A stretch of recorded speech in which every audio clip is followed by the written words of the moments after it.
గత 4-5 రోజులుగా కురిసిన భారీ వర్షాలతో ములుగు జిల్లా మేడారంలో వర్ష బీభత్సం నెలకొంది. సమ్మక్క సారాలమ్మ ఆలయం వద్ద 3 అడుగుల మేర నీరు చేరింది.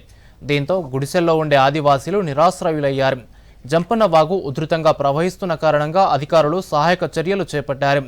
అటు మెదక్ ఏడుపాయల వద్ద వనదుర్గ ఆలయంలోకి వరద చేరింది. దీంతో దర్శనాలు నిలిపివేశారు.